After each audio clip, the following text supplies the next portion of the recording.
예,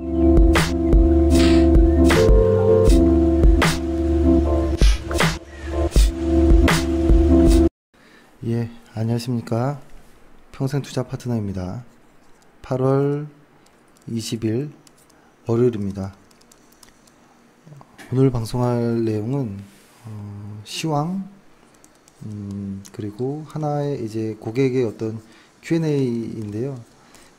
이 Q&A는 뭐냐면 이런 문의가 많았습니다. 너는 뭐 아침에 출근해서 어떤 자료를 보느냐, 혹은 종목을 볼 때 어떠한 무언가를 보느냐, 뭐 차트를 뭐 어떻게 펴서 보느냐, 뭐 여러 가지 좀 제가 어떻게 보는지 좀 궁금해 하셨나 봐요. 그래서 사실 별건 없는데 하면서 그냥 생각해 보니까 저도 사실 별게 없거든요. 그래서 저는 어떻게 보는지 한번 그냥 솔직하게 다 이야기를 한번 해보려고 합니다. 일단 시황 먼저 보면 오전에 그런 이야기를 했었던 것 같아요. 일단은 이번 주에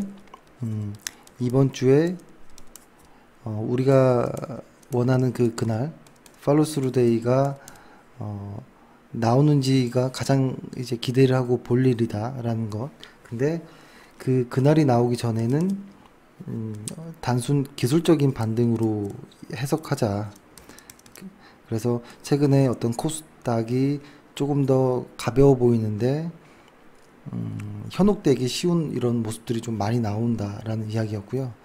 그래서 조심하자라는 이야기를 했습니다. 그러니까 결론은 이번 주에 그날이 나오는 거를 나오기 전까지는 딱히 포트폴리오를 그렇게 움직이실 필요는 없을 것 같고, 혹은 만약에 대응을 하고 싶다면 저 같으면 아주 좀 낮은, 그러니까 주가의 어떠한 과거의 어떤 궤적이 있을 거잖아요. 위아래로 이렇게 움직이는 이 궤적에 있었을 때 실적이 멀쩡하다면 아주 바닥권에 와 있는 것들만 좀 건드려야 된다. 과거처럼 이러한 어떤 궤적을 돌파하는 이러한 모습들은 나오지 않거든요. 최근에는 아주 몇 개 아주 극소수의 특이한 종목들 빼고는 지금 시세의 어떤 추세는 없는 이런 상황입니다. 그래서 만약에 트레이딩을 하고 싶다면 어떤 일정 궤적 안에서 움직이는 매도 정도의 어떤 모습으로 하는 게 낫겠다. 특히 만약에 이런 구간에서 공략을 한다면 더 하락할 어떠한 생각으로 한 2, 3차 정도로 분할 매수를 하는 것. 1차 매수, 뭐 2차 매수, 좀 더 빠지면 3차 매수 해서 다시 원래 가격대로 회귀하는 이런 구간에서 내린 것보다 같은 구간까지 올라오더라도 수익이 나는 이런 구조. 그 정도로만 보시는 게 낫겠다라는 생각을 합니다. 일단 오늘 코스피를 보면 오늘 역시도 어떤 누군가가 열심히 매집했다라는 이런 모습보다는 조금 더 팔았다라는 느낌이 더 많아요. 확실히 팔았다라는 게 더 많이 보이고, 코스닥은 최근에 가벼워 보이긴 하나 큰 흐름으로 일단은 코스피를 위주로 보는 게 좋을 것 같아요. 지수는 근데 이렇게 일간 차트로 보면 잘 좀 보이지 않을 거예요. 그래서 제가 주간으로 한번 좀 보여드리려고 하는데요. 지금 코스피 지수가 얼마나 과매도 구간인지, 혹은 그 과매도라는 말이 참 애매할 수 있어요. 지금 위에 보이는 이 보조지표가 있잖아요. 흔히 말해서 이 붉은색 구간으로 들어오면 과매수 지역이다 라고도 하고, 이 파란색 구간으로 들어오면 과매도 매도 구간이다라고 이야기를 하는데, 이것에 대한 뭐 여러 가지 해석이 있을 수 있습니다.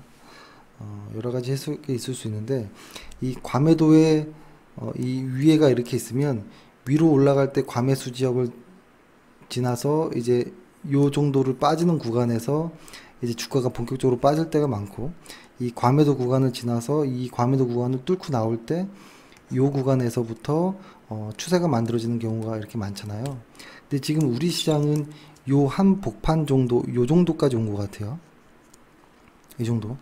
그러면 아직도 얼마나 하락이 남았는지는 아직 그 깊이는 알 수 없다라고 봐야 돼요. 근데 지금 이렇게 과매도 구간이 정말 오랜만에 온 거예요. 제가 보는 이 보조지표상에서 과매도 구간이 한 최근 한 10년 정도로 한번 봐볼까요? 한 10년 정도로 보면 딱 한 번 있었어요. 이 과매도 구간이. 서브프라임 때, 요때 딱 한 번에 과매도 구간이라는 게 살짝 만들어졌고, 그 다음에 10년 만에 지금이 처음이에요. 이 과매도 구간이. 그러니까 그만큼 조금 뭐라고 할까요?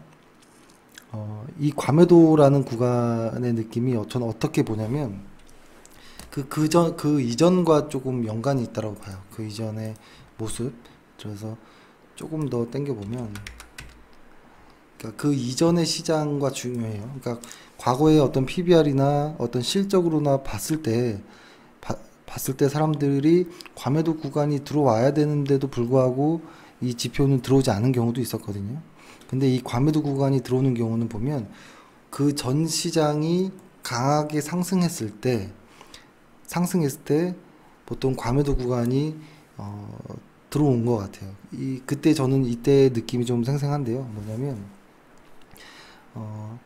이 전의 시장, 과거니까 이건 한 2005, 6, 7년 뭐 요 사이 때죠. 이때 워낙 시장이 좋았을 때라 주식을 사면 오르는 구간이었죠. 그렇기 때문에 이렇게 시장이 하락하는데도 불구하고 계속 상승할 거다라는 어떤 이 생각이 많았어요. 그래서 쉽게 매도도 안 하고 이 종목은 버티면 되는 거야, 오를 거야 라는 생각으로 1, 2년을 갔거든요. 그리고 결국엔 이 바닥권에 들어왔을 때 이제 포기하고 나갔죠. 그때가 이제 진짜 바닥이었고 주가는 상승했는데 지금도 약간 비슷해요. 이 이전 시장이 한 2016년, 17년의 시장이 워낙 강했기 때문에 잠깐 이렇게 빠지는 거에 아직 실감을 못 내는 거예요, 사람들이. 아직도 신약 바이오주들의 이름이 많이 나와요. 근데 이 신약 바이오주는 불과 몇 달 만에 확 분위기가 달라졌거든요. 그렇죠? 실제로 돈을 벌지 않는 어떤 꿈에 의한 꿈을 먹는 그런 바이오주, 신약 개발주들은 상당히 조심해야 되는데, 일단 저는 이 느낌이, 그러니까 지금의 이 모습이 이 과거랑 상당히 좀 비슷해요. 상당히 비슷하다는 느낌이 들고, 그렇다면 과거를 뒤돌아 봤을 때 이 보조지표가 전부는 아니겠지만 이 차트를 조금 보기 편하게 이렇게 해석해주는 어떤 의미는 있기 때문에, 혹은 우리가 놓치는 어떠한 과매수 영역과 과매도 영역을 조금 정해주기 때문에, 보여주기 때문에 참고할 필요는 있거든요. 그랬을 때 과거의 사례를 일단 먼저 볼게요. 과거의 사례, 요 구간을 볼 겁니다. 요 정도만 이제 딱 확대해서 보면, 과매도 구간이 언제였었냐면, 일단 여기서 시작을 했습니다. 여기서 요 구간에서 시작을 한번 했고, 이 구간에서 한번 극복하는 듯 싶지만 극복 못하고 다시 하락하는 이 구간, 그리고 결국에는 요 구간에서 극복을 했거든요. 요 구간에서. 여기를 잘 봐보세요. 첫 번째 이때 기억이 나는데, 이때 근데 사람들이 그렇게 차트를 잘 많이 보지 않았어요. 지금처럼 불과 10년 전인데도 불구하고 차트를 그렇게 잘 보진 못했던 기억이 나는데, 근데 일부 보는 어떠한 TV에 나오는 전문가들이 이 첫 번째 이 과매도 구간에서 매수하라고 했었어요. 매수. 저는 그게 아직도 기억이 납니다. 그게 얼마나 무서운 이야기였는지, 과매도 다음에 무조건 반등하는 거라고 생각을 했었고, 사람들은. 혹은 과매도는 사람들이 실제로 논리적이지 않고 이성적이지 않게 감정에 취해 물량을 던진 거니까 바닥이다, 오히려 이런 이야기가 많아서, 이때 요 반등 구간에서 엄청난 사람들이 매수를 했던 기억이 납니다. 개인 투자자들이. 이때 거래량도 확 늘었었거든요. 근데 이때가 TV의 어떤 전문가 혹은 어떤 뉴스, 이런 쪽에 좀 많았던 기억이 나요. 그러고 나서 이때 한번 다시 강하게 하락하고 나서 그때 다시 이렇게 과매도 구간이 들어왔거든요. 요 구간에서. 이 구간이었나? 아마 뭐 100분 토론도 한번 했던 기억이 나요. TV에서. 이거 어떻게 해야 되느냐. 그랬더니 그때는 또 막상 TV에서는 이제는 조금 더 보수적으로 봐야 되느니 뭐 이런 얘기를 좀 했었거든요. 그러니까 지금도 마찬가지인 것 같아요. 지금이나 그때나 시장을 제대로 예측하는 사람들이 많은데 예측은 전혀 맞지 않는다라는 거예요. 그 일반적으로 주식을 뭐 10년, 15년 뭐 대학교 나오고 증권사 다니고 뭐 애너를 하든 뭘 하든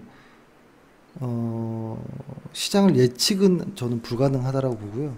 단순하게 어떠한 내가 정해놓은 어떤 방식 안에서 그냥 대응하는 영역이다라고 보는 겁니다. 그래서 일단 결론적으로는 이 구간 벗어나고 나서 그리고 한참 지나서 시장이 좋아졌거든요. 사실은 이때부터 들어갔던 사람들은 많지는 않았어요. 많지는 않았고 한번 이 과매도 구간을 벗어나고 다시 눌리고서 갈 때 요 구간이 진짜 시장에 재진입하기에 가장 안전한 구간이었어요. 안전한 구간. 왜냐면 요 구간 바로 벗어나는 요 초입 구간 요 구간이 매물이 엄청나게 많았던 기억이 납니다. 이때. 그러니까 이때도 뉴스는 매우 절망적이었고 그리고 모두 다 떠나는 이런 분위기였습니다. 근데 지나고 나보면 이 바닥권에서 그냥 꿋꿋하게 분할 매수를 했다면 아마 꽤 큰 수익이 났겠죠. 그러면 지금의 모습도 한번 볼게요. 그렇죠? 이렇게 보니까 굉장하죠. 이 구간대에서 이만큼 갔잖아요. 그렇죠? 800포인트까지 내려갔던 게 단숨에 2000포인트, 2200포인트를 넘어갔잖아요. 그렇죠? 약 한 3배 정도. 지수가 3배 정도 갔다면 개별 종목은 6배, 한 10배 정도 갔거든요. 요 당시 때가. 그러니까 이 당시 때가 계좌가 가장 두둑해졌던 구간이긴 하죠. 최근 10년 안에 보면. 그리고 최근에 가장 계좌가 두둑해졌던 구간이 최근 모습 이때였어요. 요때. 이때가 보통 계좌가 보통 한 3배 정도 아마 갔던 걸로 기억이 납니다. 그러니까 이게 한 1800포인트에서 2600포인트까지 갔으니까 몇 프로 정도 증가한 건가요? 이게 그쵸? 한 2배 정도 계좌가 갔나 봐요. 그쵸? 2배 정도 갔으니까 개별 종목으로 2배가 좀 못 미쳤나 봐요. 그죠? 종목으로 따졌으면 한 3배에서 뭐 한 5배, 6배까지도 이렇게 계좌가 늘 수 있는 기회가 왔었다라는 거죠. 그러면은 이제 다시 볼게요. 이 과매도 구간이 아까 처음처럼 여기를 확대해서 보면 이 상단선이 있고 하단선이 있는데 과매도 구간으로 일단 진입한 거예요. 진입했고 돌파하고 나가는 거 확인하고 이 중심값을 어떻게 극복하는지까지 확인하고 여기서 매수를 안전하게 들어가도 좋습니다. 좋고 혹은 돌파하는 거 여기 과매도 구간을 극복하는 것까지 확인하고 들어가도 전혀 늦지 않아요. 지금은 요 초입 구간이에요. 요 초입 구간. 그러니까 요것이 주가로 따지면 이만큼은 내려가게 할 수도 있는 힘이 있거든요. 이 과매도 구간이라는 것은. 그래서 지금은 철저하게 리스크 관리가 중요한 구간입니다. 오늘 오전과 오후 시장이 확연히 달랐던 거를 기억하시나요? 아마 하루 종일 좀 주식을 보셨다면 기억하실 거예요. 오전에는 분위기가 너무 좋았죠. 그러다가 오후 들면서 다시 완전히 달라지는 분위기. 그러니까 주가 그 자체는 포인트 자체는 그렇게 등락은 종가상으로는 횡보였지만 하루는 종목을 띄워놓고 쭉 다시 내리꽂는 이런 모습이었죠. 그래서 처음에 시작을 여기서 했기 때문에 여기서 들어간 사람들은 아마 이만큼의 손실이 있었을 거예요. 꽤 컸을 겁니다. 그렇죠? 그래서 지금 그렇게 급할 필요가 없다라는 게 가장 하고 싶은 말이고, 근데 과거로 아까처럼 2008년도 때를 한번 보면, 근데 이런 정도까지 심하게 어떤 무언가가 망가진 건 아니잖아요. 그래서 만약에 이런 과매도 구간 여기서 0 하고 싶다라고 한다면 지금 이 자리잖아요. 만약에 비교한다면 굳이, 그래서 만약에 한 번에 더 과매도가 나와서 주가를 이렇게 빠뜨린다라고 생각한 걸 각오하고, 만약에 내가 여기서 매수하고 싶다면 분할 매수를 밖에 답이 없다라는 거예요.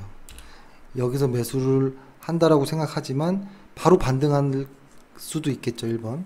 하지만 이렇게 빠졌다가 2번 이렇게 이렇게 반등할 수도 있는 거잖아요. 그렇기 때문에 여기서 한 번에 들어갈 필요는 없고요. 1차, 2차, 3차 요 정도씩을 들어가는 것도 좋아요. 그러니까 이 과매도 구간에서 한번 볼게요. 얼마 정도가 하락했는지. 요 정도에서 보면 여기서부터 이만큼 한 30% 정도 하락했거든요. 30%. 그러면은 우리가 사용하는 하단에서 매매하는 4차 매수하는 거 있잖아요. 그쵸? 딱 적당할 수 있겠죠. 그러니까 저희가 최근에 그러한 약세의 어떤 이야기를 하는 거는 뭐 이런저런 이유 때문에 그랬던 거긴 합니다. 그래서 만약에 한다면 1차 매수, 2차, 3차, 만약에 4차까지도 했는데도 반등 안 하기가 쉽지 않을 거예요. 이거는 최악의 시나리오를 짠 거기 때문에. 과거의 것도 보면 이 정도까지 과매도 이후로는 이렇게 많이 빠지진 않았던 기억이 나는데 한번 봐볼까요? 저도 오래됐으니까 한번 그 다음에 과거에 과매도 구간이 있었을 때가 요때예요. 우리 IMF 때죠. 이때는 시장이 좀 많이 힘들었었던 구간이긴 하죠. 근데 요때는 차트를 보면서 매매하거나 이러진 않았었어요, 보통. 그래서 이때도 보면 요 과매도 구간 초입 때부터 해서 한 3-40% 빠지고 그 다음에 다시 반등하는 모습이 나오고, 그 다음에 이 과매도 구간 여기 초입부터라고 하면 여기서부터는 한 20% 정도 빠지고 다시 튀어 올라가는 정도. 그렇죠? 그리고 서프라임 때 했으니까 요때도 있었죠. 요때는 사실 뭐 얼마 그렇게 그건 아니었으니까요. 만약에 여기 과매도 구간 요 언저리에서부터 시작한다라고 하면 사실 뭐 한 10% 정도 빠지고 바로 반등하는 이런 모습이었죠. 그러니까 이게 어떤 느낌이냐면 고점에서 빠지는 것을 말하는 게 아니고요. 이 과매도 영역에 들어왔을 때 거기서부터 얼마나 더 빠지느냐를 보는 거예요. 근데 지금은 과매도 구간이기 때문에 여기에서 전 세계 글로벌 시장이 완전히 꼬꾸라졌을 때도 한 30-40% 정도면 다 회복된다라는 이야기입니다. 그 대신에 이 말을 오해하시면 안 돼요. 그러니까 이런 식으로 인덱스로 지수를 가지고 추종하는 경우에는 펀드라든지 어떤 지수를 추종하는 그런 물량을 말하는 거고요. 개별 종목은 두어 배 이상 빠지는 거예요. 두어 배. 그러니까 만약에 지수가 40% 빠지면 개별 종목은 거의 한 80% 빠진다고 보면 돼요. 그렇게 대응하면, 근데 그렇게 버틸 수 있는 사람이 많지는 않을 겁니다, 아마. 그렇죠? 그래서 지금은 일단 뭐가 됐든지 모르겠지만 과매도 구간은 확실하다. 이 과매도 구간은 10년 만에 오는 과매도 구간이다. 그러니까 이 과매도는 제가 설정해서, 그러니까 제가 따로 설정한 이 보조지표 상에서 이야기입니다. 그러니까 10년 만에 오는 이 과매도 구간인데 이것이 바로 반등할 거라는 생각은 안 하셨으면 좋겠다라는 생각을 합니다. 그렇죠? 상당히 비슷해요. 비슷하고 사실 이것이 2015년도와도 느낌이 조금 비슷한 느낌도 살짝 오긴 하지만 그때보다는 조금 덜 그거 해요. 그렇죠? 그래서 이 과거 때를 오랜만에 오늘 좀 기억을 좀 일부러 끄집어 냈는데요. 생각해 봤더니 그렇게 뭐라 할까요? 지나고 나보면 시간이 금방 갔지만 잘 안 갔거든요. 그리고 지금 가장 많은 개인 투자자분들이 힘들어하는 부분이 이거예요. 지금 만약에 우리 시장이 이렇게 꺾이는 이런 정도 과정이었다. 현재 이 과정이다. 그리고 앞으로 이만큼까지 빠질 수도 있다라고 생각을 안 하는 것 같아요. 그냥 무조건 반등하겠지. 북미 정상회담이 어떤 성과를 내서 무조건 반등하겠지라고만 보는데요. 반대 방향도 생각해야 돼요. 만약에 시장이 이 정도 왔다면 이 정도까지도 빠질 수 있다라고 생각해야 돼요. 반드시 여기서 꼭 이렇게 올라가란 법은 없어요. 그렇죠? 막상 올라갈 때는 올라가는 어떤 사인들이 잘 나옵니다. 그래서 보통 이런 차트 분석할 때는 이런 고점과 이런 저점이 있는데요. 흔히 저점은 조금 더 오히려 수월할 때가 있어요. 그 예측이. 근데 이 고점은 더 예측이 잘 안 돼요. 그건 나중에 한번 그 심리에 대해서 한번 설명을 드리고, 그래서 지금의 이 과매도 구간이 그냥 단순 여기서 바로 반등할 거라는 생각은 하지 말고 조금 더 추가 하락도 염두하면서 시장을 대응하셨으면 좋겠다라는 생각을 합니다. 자, 이렇게 하고 그리고 저희가 하는 그 적립식 ETF는 지금 같을 때가 기회인 거예요. 지금 같을 때가 기회인 거고, 저는 지금 같을 때 충분히 더 이제 이렇게 겁먹을 필요가 없는 거라고 하죠. ETF를 아마 저희 회원들 다 아실 거예요. 어떻게 전략을 사용하는지. 그래서 ETF는 아마 지금이 오히려 아주 좋은 시기입니다. ETF 매매자들에게는 아주 좋은 시기들. 일단 이렇게 하고요. 그 다음에 요거를 하나 말씀드리려고요. 너는 뭐 어떻게 보느냐라고 했을 때 사실 어떤 정답은 없고요. 정답은 없고, 주식은 저는 흔히 뭐라고 할까요? 단순 작업이라고 생각하거든요. 단순 작업. 혹은 같은 일을 매일 반복하는 작업이라고 봐요. 그래서 저는 어떻게 하냐면 가장 많이 제가 활용하는 것은 일단 지금처럼 이렇게 주간 차트를 보는 거예요. 주간 차트를 보고 제가 가장 선호하는 모습은 요거예요. 맨 옆에다가 관심 종목을 이렇게 펴놓습니다. 관심 종목을 이렇게 펴놓고, 그것도 이제 뭐 코스피라든지 코스닥 이렇게 펴놓죠. 근데 보통 시장을 볼 때 저는 여기 요 부분을 많이 봅니다. 이 봉이 하루하루가 어떻게 되는지. 오늘은 아침에는 이런 색깔이 아니었어요. 그러니까 보통 시가총액 1번부터 이렇게 쭉 나열했을 때 시장이 전체적으로 파랗죠. 그리고 코스피도 한번 볼까요? 코스피도 이 분위기가 푸른 느낌이 조금 더 있죠. 그죠? 요걸로 저는 시장 분위기를 좀 많이 파악을 합니다. 그러고 나서 하나 더 펴놓는 것은 시장의 요 모습. 요거. 뭔가요, 이거? 실적. 요 두 개. 이렇게. 딱 요 세 개만 봅니다. 딱 요 세 개. 요 세 개를 주로 보는데요. 예를 들어서 만약에 주식을 처음 하는 사람이라면 이렇게 한번 해보셨으면 좋을 것 같아요. 예를 들어서 1번부터 연습을 해보는 거겠죠. 만약에 뭐 삼성전자다, 딱 눌렀다, 그쵸?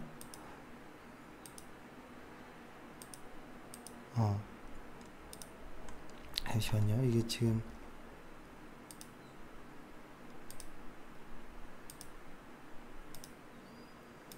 안 바뀌지? 보통 이렇게 안 바뀌네.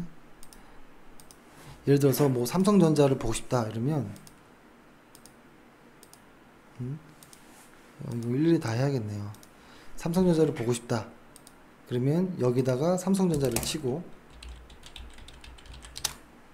그렇죠? 절대 저는 먼저 실적 그 차트 먼저 잘 보지 않습니다. 차트 먼저 보지 않고요. 회사의 내용 먼저 봅니다. 근데 회사의 내용을 먼저 볼 때, 뭐 이렇게 실적 먼저 보고 뭐 이런 것도 좋은데요. 예를 들어서 이렇게 한번 해보세요. 삼성전자 예를 들어서 딱 쳤습니다. 쳤을 때 저는 맨 처음에 이렇게 딱 보는 게 연간으로 해서 일단 먼저 이렇게 봅니다. 예를 들어서 연간으로 해서 매출이 연간 꾸준히 증가하는지, 영업이익이 꾸준히 증가하는지, 순이익이 꾸준히 증가하는지를 보고, 아, 꾸준히 증가하는 회사구나. 그러면 ROE까지 이렇게 보겠죠. ROE가 꾸준히 증가하는지를 보는데, 삼성전자는 2019년도, 2018년도에 ROE가 2017년도에 비해 2018년도가 ROE가 횡보했네. 그러면은 2018년도에는 주가가 뭐 빠졌을 수 있겠구나. 뭐 이런 생각은 하면서 보는 거죠. 그렇죠. 그러면은 아마 이거는 다 하도 많이 말씀드려서 아실 거예요, 내용을. 아마 주가 역시도 2018년도에 그렇게 ROE가 횡보하면 2017년도 겨울부터는 아마 주가가 흔들리면서 빠졌겠구나 정도로 이해하실 건데요. 이렇게 보고 나서 이제 기업에 대한 내용을 알아야 되잖아요. 그때 가장 첫 번째 보는 것은 저는 요거를 꼭 두 가지를 꼭 소개를 해드리고 싶은데요. 첫 번째는 일단은 이렇게 네이버에다가 삼성전자를 치고 딱 엔터 누르고 뉴스를 눌러서 관련도 순, 뭐 최신 순, 뭐 이렇게 오래된 순 이렇게 기사들이 나오잖아요. 이거를 그냥 하염없이 최신 순으로 해도 되고 오래된 순부터 하면 너무 옛날 거부터 나오니까요. 최신 순 정도로 해가지고 하염없이 계속 뉴스를 보는 겁니다. 한 몇 년치를. 근데 이게 사실 보통 힘든 게 아니거든요. 근데 근데 몇 년치라고 하면 아마 힘들어서 아마 중간에 포기할 테니까 저는 한 50개월 정도, 그러니까 약 한 4년 정도치는 봐야 된다고 생각해요. 그러니까 이제 삼성전자를 보고 싶었는데 일단 실적이 꾸준히 우상향하는 회사였구나. 그럼 그래서 이 회사에 대해서 만약에 분석을 해보고 싶다라고 한다면 두 가지를 한 4년치를 봐야 돼요. 4년치.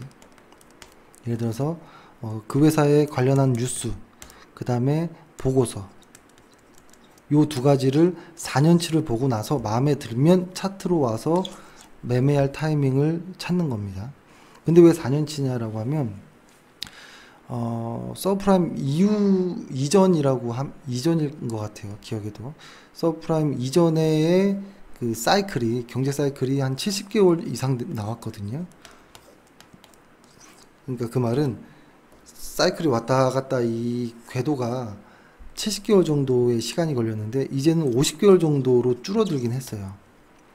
그래서 저는 그 회사의 어떤 산업 사이클을 좀 보려면 경제 큰 사이클과 그 기업의 사이클이 어떻게 맞아떨어지는지를 보려면 한 4년 정도치의 뉴스와 보고서를 봐야 된다라고 생각을 하고요. 뉴스는 네이버든 뭐 다음이든 구글이든 어디든 나오는 것이고, 그 다음에 보고서는 요쪽 부분에 여기에 보면 이 컴퍼니 가이드는 모든 HTS 다 있습니다. 여기 금강원 공시에 들어가서 실적 잠정치라든지 요걸 눌러 가지고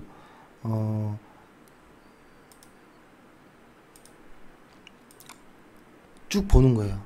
이렇게 해가지고 그러면은 2014년 정도 거부터 본다고 하면 한 요 정도, 한 5페이지 정도부터는 여기서부터 나오는 감사 보고서 연결, 뭐 사업 보고서 이런 건 다 봐야죠. 여기서부터는, 그죠? 한 5페이지 정도 나오는 것들. 그래서 사업 보고서를 이렇게 누르면 이렇게 사업 보고서가 나오잖아요. 이게 처음에 어디를 어떻게 봐야 될지 모를 거예요, 아마. 그래서 맨 처음에는 여기 사업의 내용이라고 나와 있는 요 부분이 있거든요. 이 부분을 쭉 보면 좋아요. 왜냐면 이 회사가 속한 어떤 업황이라든지 이 회사의 어떠한 용어들이라든지 이런 것들을 다 설명해줘요. 다 설명해주고 산업의 특성부터 그렇죠? 뭐 국내외 시장 여건 이것보다 더 이제 저는 개인 투자자분들이 편하게 볼 수 있는 자료는 없을 거라고 봐요. 근데 이것을 고지고대로 믿긴 좀 곤란해요. 고지고대로 믿기는. 하지만 이 사업보고서를 작성할 때 신경을 많이 씁니다. 법에 그러니까 과하게 포장하거나 이러진 않아요. 왜냐하면 이거는 이제 걸릴 수도 있는 부분이 있기 때문에. 그래서 하지만 요런 것을 이제 보통 일정 사업보고서에 이만큼의 내용이 있으면 군데군데 이렇게 해가지고 그 해당 부서에다가 글을 써서 올리라고 하거든요. 보통 써서 올리라고 하면 이걸 이제 취합해가지고 이 법적으로도 검토를 해보고 해서 이제 사업보고서를 완성하는 건데 그래도 칭찬이 더 많아요. 아직까지는. 그리고 좋은 이야기들이 많아요. 그래서 여기를 활용하는 것은 객관적으로 좀 보려고 노력을 해야 돼요. 객관적으로. 고지고대로 다 믿을 필요는 없고. 하지만 이 사업보고서를 과거 한 4년 전부터 쭉 올라와서 최근 거까지 이렇게 보잖아요. 그러면은, 그리고, 뉴스 역시도 4년 전 거부터 해서 최근 거까지 요 두 개. 요렇게 딱 보고, 실적 보고, 요 세 개 딱 하면 이 회사에 대해서 빠삭해집니다. 엄청 빠삭해져요. 그리고, 근데 단점은 뭐냐면, 주의해야 될 점, 이 회사와 이제, 사랑에 빠지면 안 돼요. 대신에. 보통 자기가 열심히, 분석한 회사는, 어떤 애착이 좀 생겨서, 아닌데도 불구하고 또 들어가는 경우도 있어요. 그게 가장 힘들어요. 그러니까, 그리고 분명히 과거에는 아주 좋았던 기업, 그래서 내가 이때 분석해서 큰 수익을 냈던 기업이 하락하는데 자꾸 중간에 이제 들어가려고 하는 이 습관이 하나 있어요. 기업을 분석하다 보면.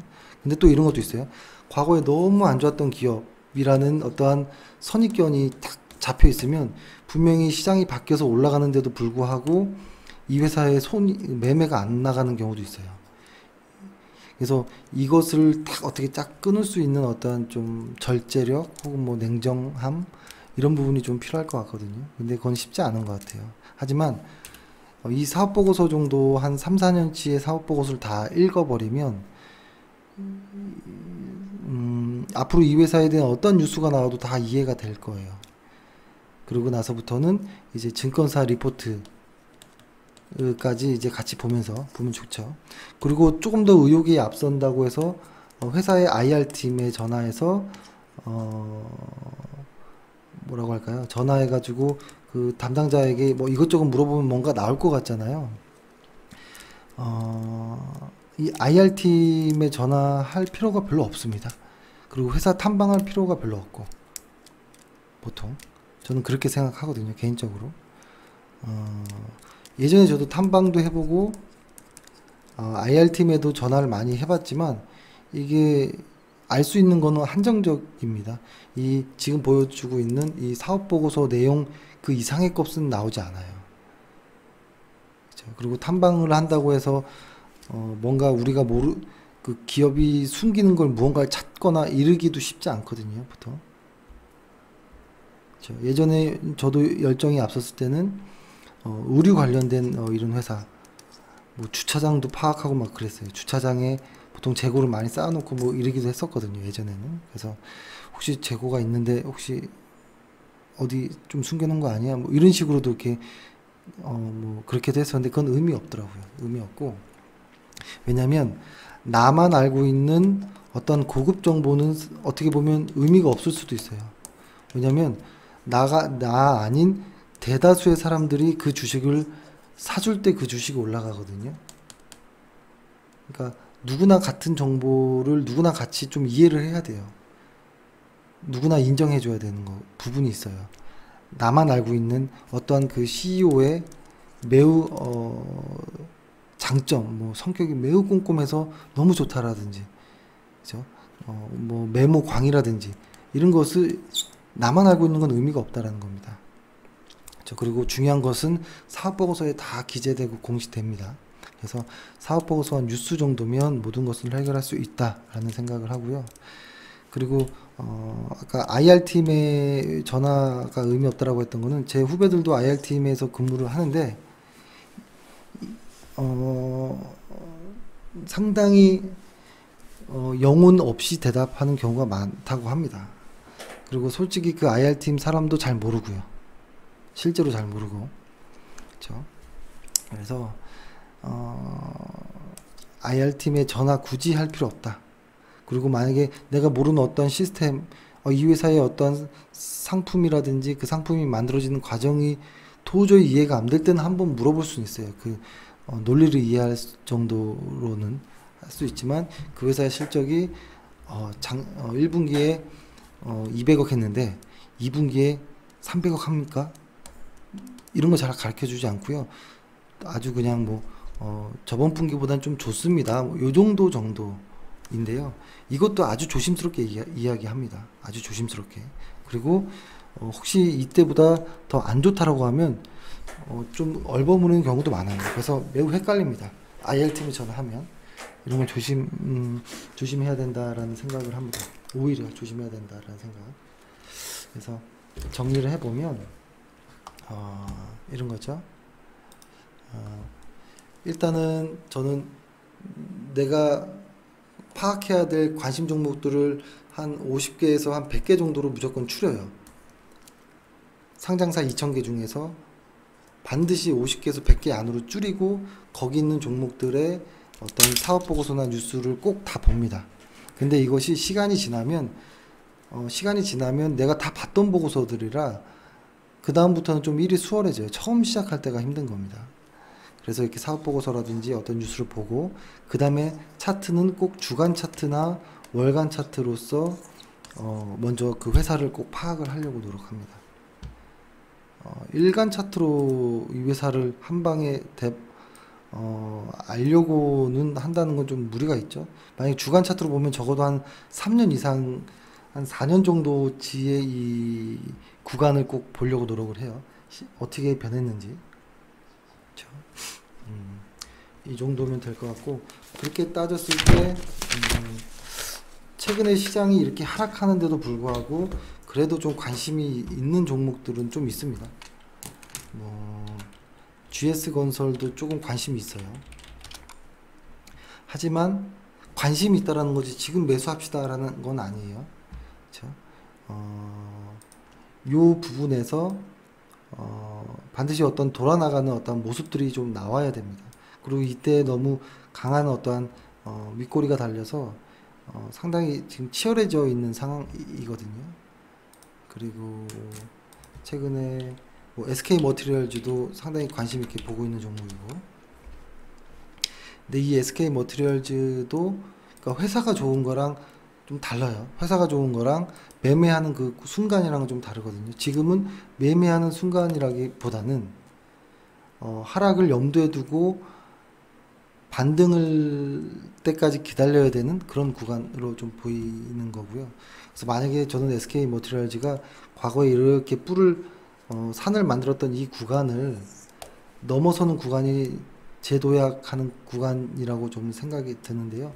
만약에 여기서 좀 어느 정도 횡보 이후에 가준다면 다시 한번 SK 머티리얼즈는 좀 한번 또 갈 것 같아요. 그런 생각이 들고, 주간 차트입니다. 그 다음에 와이솔도 최근에 좋은 모습, 그렇죠? 아까 거랑 좀 대비되죠. 과거에 이렇게 큰 어떠한 강한 어떠한 이 구간을 탕 돌파하는 날이에요. 탕 돌파했고, 아마 저는 아주 좋게 보는긴 합니다. 와이솔 이렇게 5G 관련한 애들이 좋은 애들이, 이거는 좀 전부터 좀 소개를 해드렸던 것 같긴 한데, 그죠? 그 다음에 최근에는 요 종목도 좀 저희 그 카페에는 올려드리긴 했었는데요. 이 종목도 좀 관심을 갖고 보는 중이에요. 이게 그러니까 보통 이런 거죠. 만약에 이런 이 과매도 구간에서 이제 매매를 한다라고 한다면 반드시 실적이 미래에는 성장해야 돼요. 그러니까 이런 거죠. 이렇게 봐야죠. 예를 들어서 이 회사는 실적이 성장 안 했잖아요. 과거에는. 그러니까 굳이 볼 필요는 없었고, 근데 이제부터는 실적이 이렇게 높이 갈 회사이기 때문에 이런 과매도권이지만 간다라는 생각을 갖고서 접근하는 거고요. 이럴 때는 이러한 과매도 구간에서는 분할 매수로 몇 번 대응을 해주는 것이 좋고요. 그 다음에 이 중심선을 넘어갈 때 마지막 정도의 매수도 좋을 것 같고, 그렇죠? 그렇다면 한 요 언저리 구간에서 한 10,000원 정도 미만에서 뭐 물량이 어떤 좀 확보가 된다면 한번 가져가 볼 수 있는 정도가 되지 않을까라는 좀 생각을 합니다. 서부 T&D라든지 이런 것들. 그래서 사실 오늘 뭐 종목 이야기를 하려고 했던 건 아니고요. 이렇게 시장이 안 좋을 때 종목 이야기를 하는 것은 오히려 개인 투자자들을 좀 약올리는 이런 느낌인 것 같아요. 지금 내 종목은 빠져서 난리가 났는데 너는 또 종목 추천하냐? 저는 그렇게 느껴지거든요. 제가 다른 사람들의 방송을 봐도 역시. 그래서 이런 거는 좋지 않다고 보고, 시장이 어떻게 돌아 나갈지를 같이 극복하려고 노력하는 게 더 중요하다고 봅니다. 이런 구간에서는 지금처럼 시장이 하락하는 구간, 지금처럼 시장이 이렇게 하락하는 과매도 구간에서 물량을 저희는 지금 주식 비중이 10% 정도이죠. 물량을 최대한 줄이고 웅크리고 있는 것, 그리고 분할 매수로서 만약에 시장이 반등할 때 대응을 하려는다는 거. 왜냐면 이렇게 과매도 구간으로 들어왔다가 예를 들어서 여기서 과매도 들어왔다가 이렇게 빠져나갈 때, 과매도 들어왔다 빠져나가는 애들은 매물이 엄청 쏟아집니다. 그래서 물량을 많이 싣고 갈 수가 없어요, 초기 때는. 그래서 그런 부분이 있고, 그 다음에 또 하나는 그거를 먼저 말씀드리려고 하는데, 이렇게 보조지표를 볼 때 가끔 헷갈려 하는 경우가 있는데요. 보통 흔히 뭐 이런 모멘텀 보조지표라든지 추세 모멘텀에서는 매수에, 그러니까 주가가 이렇게 상승할 때 이 위에 보조지표가 이렇게 있잖아요. 이때는 매수 타이밍을 보는 게 좋아요. 매수. 그렇죠? 하락할 때는 매도 타임만 보는 게. 그러니까 이렇게 뭐라고 할까요? 시장이 이렇게 상승하는 이런 구간에서 매수 매도를 매수 이렇게 보는 게 아니라는 거예요. 상승할 때는 매수 타이밍만 이렇게 봐주는 거. 그리고 이렇게 횡보할 때는 매도 타임을 위주로 좀 잘 맞는다라는 거, 보조지표들은. 그리고 이렇게 하락하는 이 구간에서도 역시 매도 타이밍이 기가 막히게 잘 맞는다라는 거. 이런 부분들을 같이 이런 것들을 봐야 되고, 그리고 보면은 위에 보면 위에 빨간색이 더 많죠. 그리고 아래는 파란색이 덜 하죠. 우리 코스피 지수예요. 이 말의 의미는 상승 추세였다라는 거예요. 시장은 계속 상승하는 거다라는 것. 그러니까 만약에 이것이 골고루 빨갛게 파랗게 계속 이렇게 있었다면 횡보장이었을 거예요. 횡보장. 그렇죠? 만약에 뭐 예를 뭐 들어볼 게 뭐 있을까요? 뭐 현대차 한번 볼까요? 현대건설. 과거 거를 이렇게 보면 하락했던 놈들은 이렇게 빨간색이 많지 않죠. 그리고 이 파란색 구간들이 많아요. 이거는 추세가 하락하고 있구나를 느끼면 되는 거예요. 보조지표로서 추세를 이해할 때는. 그 다음에 뭐가 있나요? 뭐 현대차? 현대차를 보면 어때요? 이 상승 구간에서는 이 빨간색이 많죠? 그리고 이 횡보장에서는 위아래 아무것도 없죠. 빨간 것도 없고 파란 것도 없고, 그 대신에 하락할 때는 계속 파란 게 많죠. 이 위에 빨간 게 없고, 그쵸? 그러니까 이런 걸로 추세를 파악하는 거예요. 그랬을 때 이렇게 빨간색이 뜰 때는 매수 시그널의 어떤 신호로서 보조지표를 활용하는 거. 그러니까 추세가 상승할 때는 매수의 시그널로 보조지표를 보고, 추세가 하락할 때는 매도의 시그널이 잘 맞는다라는 것까지도 아시면 좋을 것 같아요. 이 정도로 하면 좋을 것 같고, 은행주 하나 볼까요?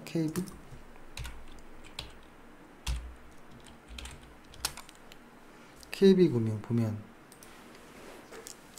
이렇게 횡보하는 이런 구간에서는 빨간색도 없고 파란색도, 그러니까 과매수 과매도도 없는 구역들이 많죠. 이렇게. 근데 여기는 빨갛고 파랗고 요 구간에서는 하락이 더 있었구나라는 거. 그 대신에 여기서부터 빨간색이 이렇게 많아지는 것은 상승하고 있었구나 시장은.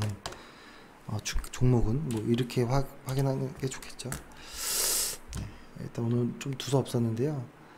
정리를 한번 해보면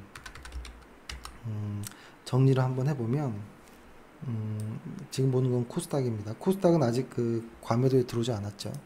정리해보면 일단 첫 번째 시황에 앞서 지금은 10년 만에 오는 어떠한 과매도 구간이라는 것을 아셔야 됩니다. 이 과매도 구간이 어떻게 극복될지는 아무도 몰라요. 트럼프가 시진핑이랑 악수하면 해소될지, 그렇죠? 무언가가 과매도 구간을 극복하게 하는 그 원인이 될지, 이유가 될지는 아직 아무도 모릅니다. 극복돼봐야 알 수 있는 것들이에요. 그리고 종목을 볼 때는 4년치 정도의 보고서와 뉴스를 꼭 보자라는 것들, 이 정도가 중요할 것 같고요. 이번 주에 우리 시장에서 그날이 나올지 한번 좀 봐야 될 것 같아요. 좀 보면서 대응해야 될 것 같고, 주식 비중을 늘릴 필요는 전혀 없다라고 말씀드리겠습니다. 예, 오늘 하루 고생 많으셨고, 예, 내일 뵙겠습니다. 감사합니다.